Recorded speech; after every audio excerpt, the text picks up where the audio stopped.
वृंदारण्य निवासिनं हृदि लसद्दामाभिरामोदरं राधास्कंद निवेशितो जलभुजं ध्यायेन्दा भक्त्या विहीना अपराधलक्ष्यै चित्तास्कामादितरङ्गमत् कृपामयीं त्वां शरणं प्रपन्ना वृंदे नुमस्ते चरणारविन्दं वृंदे नुमस्ते चरण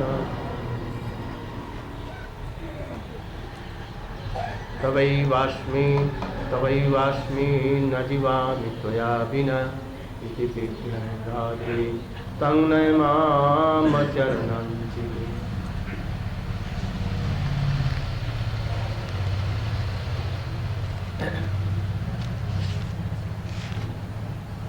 नमामीश्वरं सच्चिदानन्दरूपं लसत्कुण्डलं गोकुले भ्राजमानं यशोदाभियोलुखलाद्धावमानं परमेष्टमत्यं ततो द्रुत्यरूपं।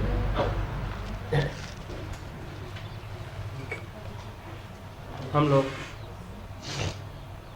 श्री दामोदर अष्टक के पहले श्लोक के श्री श्रीमद् सनातन गोस्वामी की टीका का हम लोग व्याख्या कर रहे हैं। We were explaining the tika of Srila Sanatana Goswami. He has written about this श्लोक। तो हम लोगों ने ये बतलाया, सनातन गोस्वामी जी श्रीमद् भागवत के श्लोक को लेकर के बतला रहे हैं। का स्त्रियं ते कल्पदाय ते।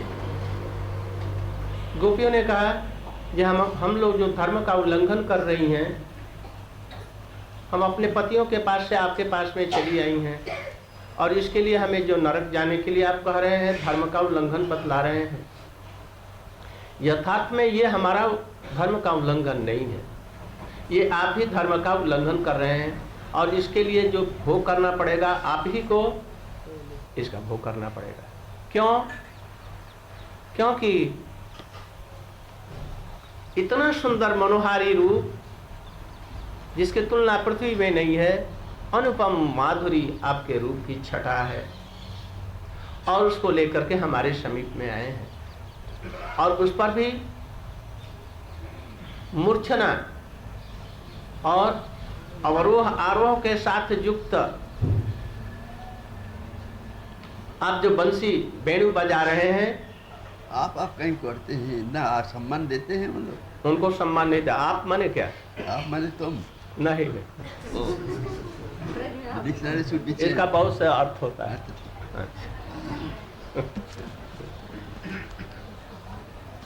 भड़किए मत, भड़किए मत।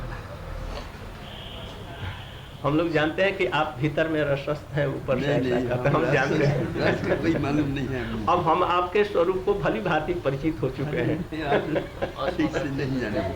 अब कोई बात नहीं है, आप लोग चलिए। हाँ। तो गोपियां कह रही हैं, धर्मोल्लंघन का दोष, इसका प्रत्यवाय आपको ही भोगना पड़ेगा, हमें नहीं, क्योंकि इतना सुंदर अनुपम रूप माधुरी और वेणु माधुरी को लेकर के हमारे सामने उपस्थित है। इसलिए ऐसा कौन है, पशु पक्षी कीट पतंग जलतर और स्थलचर, जो अपने धर्म से विचलित न हो जाए? जल स्थल बन जाता है और स्थल तरल बन जाता है। ये पत्थर पहाड़ ये द्रवित हो जाते हैं, जमुना तरल, किंतु वो स्थिर होकर के वो जड़ जैसे जम जाती है। पशु पक्षी अपना धर्म छोड़ देते हैं, हिरणे भय छोड़ करके कृष्ण के समीप, आपके समीप में चली आती हैं। इसलिए यदि कुछ दोष है हमारा, हम अपने पातिव्रत्य धर्म को छोड़ करके आपके चरणों में आई हैं, तो इसका धर्म उल्लंघन का भागी आप होंगे, हम नहीं। Gopis are telling that we have left our Pativrata dharma. Chastity. Chastity. And we have come to you, giving up our all kinds of religions. Everything we have left and we have come to you. And you are telling that you will have to go to hell for this. Those who are, they do not proper honor their husbands, whether husband is lame, sick, down, anything, poor, but wife should honor him. But we have come here, so you are telling that you will have to go to hell.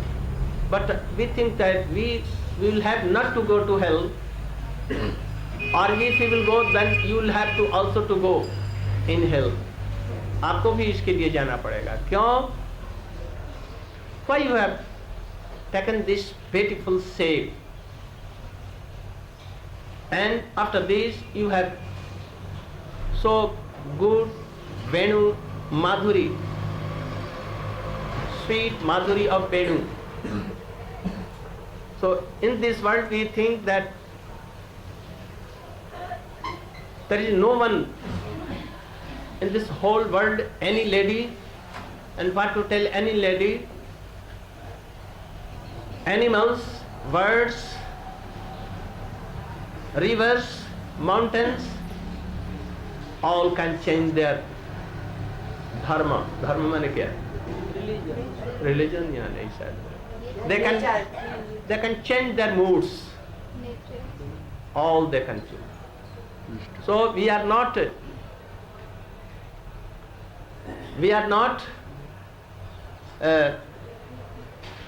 अपराधी या दोषी. We are not often done. You are that you are brought so very beautiful face, qualities, and after all you are singing so beautifully sweet in your Venu. So you are guilty for this. We are not guilty for this. You are not guilty. We are not guilty. Only you are guilty. Yes. So Krishna is so beautiful. Even Narayan is so beautiful. Even Ramchandra more beautiful. Even Krishna more beautiful of Dwarka and Mathura. But when he appears with gopis, he is most beautiful. Then he becomes Manmatha, as it has been told in Srimad Bhagavatam. But in Dwarka he is not Manmatha. In Vaikuntha he is not Manmatha. So Krishna, Nandanandan, especially when he meets with gopis, in the meeting of gopis, he becomes unparalleled beautiful. And then he takes his flute, otherwise he will not take flute in Mathura or Dwarka with Satyabhama and Rukmini. So we are not guilty, gopis are telling. If anyone guilty, your face, your beautifulness, your sweet, all these things are guilty for this. Again Sanatana Goswami is giving the example. वो पुनः सनातन गोस्वामी जी एक और उदाहरण दे रहे हैं कि कृष्ण कैसे सुंदर है. उद्धव द्वारकापुरी से आ रहे हैं. पहले अर्जुन लौट करके आए, द्वारका विध्वंस हो चुकी थी, साधारण लोगों की दृष्टि से ओझल होकर के समुद्र में लुप्त हो गई थी. अर्जुन ने देखा कि हमारे सखा हमें छोड़ करके अपने नित्य धाम में चले गए. विरह में आतुर होकर के द्वारका को छोड़कर और रोते रोते पहले चले आए इंद्रप्रस्थ में. इसके बाद में उद्धव जी को कृष्ण ने कहा था कि तुम मैत्रेय जी से बद्रिकाश्रम में मिलना और हमारी सारे उपदेश उनको बतलाना। इसलिए उद्धव जी रोते रोते रोते कृष्ण के विरह में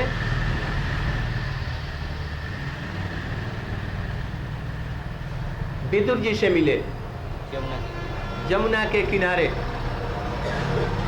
ऐसा मालूम होता है कि ब्रज के किसी भाग में जमुना में ही, जमुना के तट पर भी वो मिले थे। जब विदुर जी से मिले तो बड़े जोर से रोने लग गए।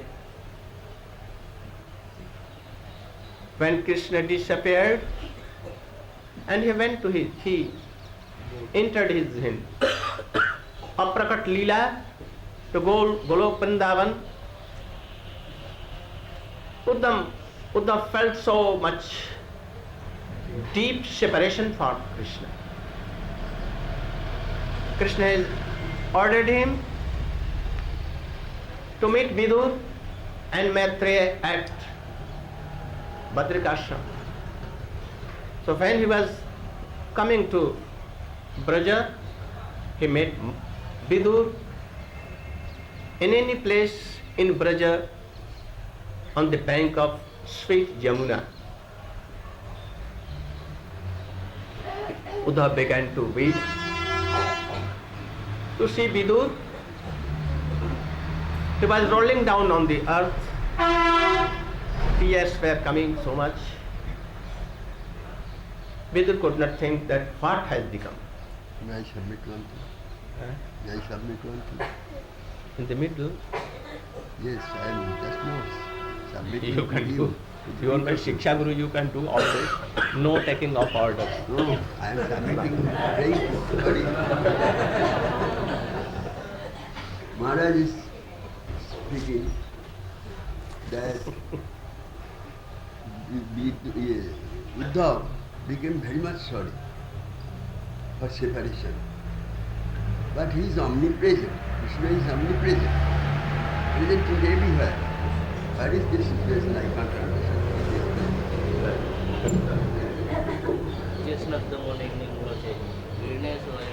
So Puja Patra become a Rajbai Shiksha Guru, Hare Krishna. and he wants to what? Inspire me. That he has taught me to tell. He has taught everything me, and what I am telling, I am only telling from his grace. So sometimes when I forget anything, he reminds me to tell. So I am thinking that he is inspiring me to tell something. He is so intelligent, I cannot touch his lotus feet dust also. How he intelligent.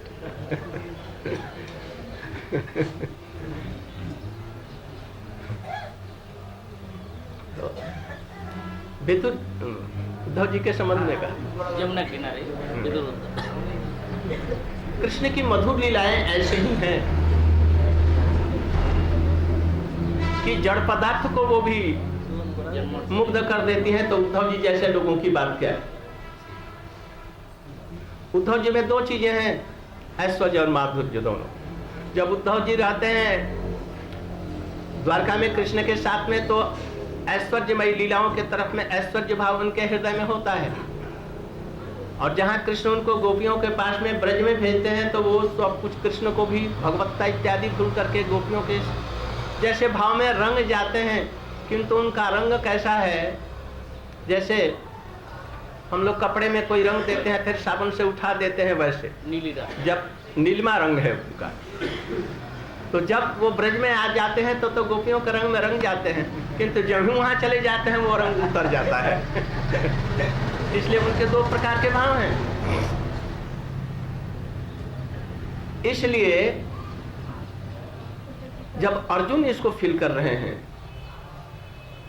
Uddhav ji उनके लिए रो रहे हैं। उनके लिए सभी लोग जितने वहां पर हैं अभी द्वारका में, सभी लोग रो रहे हैं। ऐसे मत समझ लिया जाए कि उनमें केवल ऐश्वर्य भाव ही है। द्वारका में भी ऐश्वर्य और माधुर्य दोनों है। समय अनुसार से वहां पर कब जब ऐश्वर्य प्रधान हो रहता है, इसलिए कभी कभी वो ऐश्वर्य माधुर्य से दब मात्र जाता है। ऐसा नहीं कि वहाँ पर माधुर्य है ही नहीं है, इसलिए वहाँ पर भी और उद्धव में भी माधुर्य है। इसलिए उनको ये नहीं मालूम होता है कभी कभी कि कृष्ण भगवान है और वो सर्वत्र है, वो अप्रकट धाम नहीं गए, ऐसा नहीं, उनको भी ऐसा प्रतीत होता है। जब युधिष्ठिर इत्यादि पांचों पांडवों को ऐसा लगता है कि कृष्ण चले गए तो रोने लगे, अर्जुन विरह कातर होकर के रोने लगे, तो फिर उद्धव जी की तो बात क्या है, अर्जुन से 1000 गुना श्रेष्ठ ये उद्धव है, इसलिए कोई आश्चर्य की बात नहीं। हमने पूज्य पात्र विक्रम महाराज जी से ऐसा ही सुना था, उन्हीं की बात मैं आप लोगों को निवेदन कर रहा हूँ। हाँ, तो फिर उद्धव जी